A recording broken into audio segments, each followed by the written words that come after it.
Single stories have actually always been something that have plagued my life. I was really excited to watch the video this week and kind of put a name to what I've experienced my whole life and understand that I'm not the only one who goes through this, and just being able to really look at stereotypes in another way and really reflect on how I look at people and make sure that I am seeing all parts of a person, not just the part that I see on the surface or the part that the media or the news or other people have taught me to see. One example I want to share with you of how I experienced a single story at a young age was when I was in middle school. When I started seventh grade, it was the year after September 11th happened. So it was kind of the 9, 10 months following was when I started middle school. And around this time, I remember a lot of people talking about Osama bin Laden. He was kind of the big name everyone was talking about, and he was responsible for 9/11, and he was the one who hated Americans, and a lot of people hated him. And I remember being in PE in seventh grade and having a boy call me Osama bin Laden's daughter.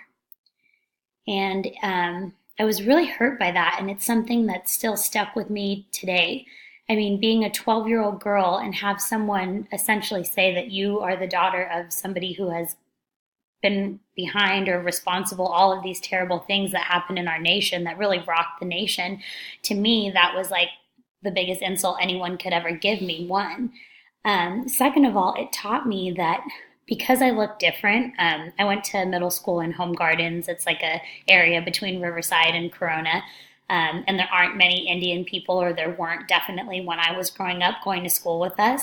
It taught me that when others saw me, they looked at me and automatically assumed that I was from a certain part of the world, and that I was maybe a certain religion, and that maybe that certain religion meant that I instantly was responsible for terrorism.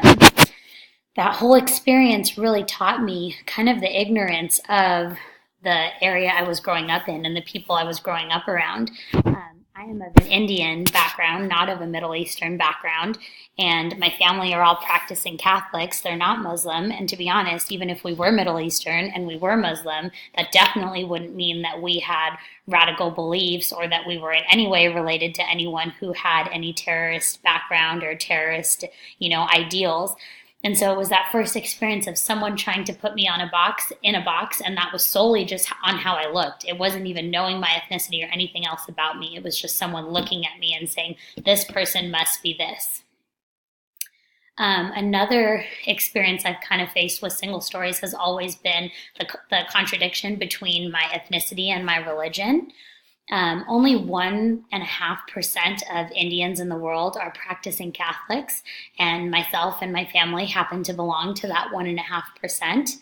So it's hard enough, like I said, where we live to come across people who are Indian, let alone people who are Indian and practicing Catholics. So I faced a lot of, meeting other people in high school and middle school who were Indian, and their judgments of feeling like, well, if you're Indian, you can't have a boyfriend, and you can't listen to this music, and you can't possibly dress like that. And those people wanting to put me in a box of feeling like this is how you have to be if you are one of us, and kind of feeling like I never fit in with them. And then going to my friends who weren't Indian and them meeting me and being like, oh, your name is Allison? Well, what's your Indian name? I don't have an Indian name. My name is just Allison. My dad's name is Milton. We don't have any Indian sounding names. A lot of that is because of the Catholic influence. And so people have always tried to put me in that box. And then even friends from church who I grew up with, and they know I'm Catholic, a few years ago when I was getting married, a lot of them were like, oh, so like, are you going to wear the red outfit and put the dot on your head? And, are you going to do a whole weekend celebration? And I'm like, guys, I'm Catholic like you. We're going to go to the Catholic church. We're going to get married, and we're going to have a reception somewhere. Like, that's it. And a lot of people just really struggled to kind of understand that, well, she's Indian and she's Catholic, and a lot of the traditions we're associating with Indian people are religious traditions, but that doesn't mean that those are true of her ethnicity and her family.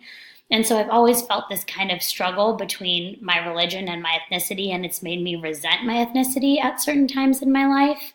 But I feel like I've come a long way, and I feel like I'm coming into my own skin and just understanding a little bit more about who I am and the history of my ethnicity and my religion. And I'm using that as a way to educate other people and hopefully turn it into something positive.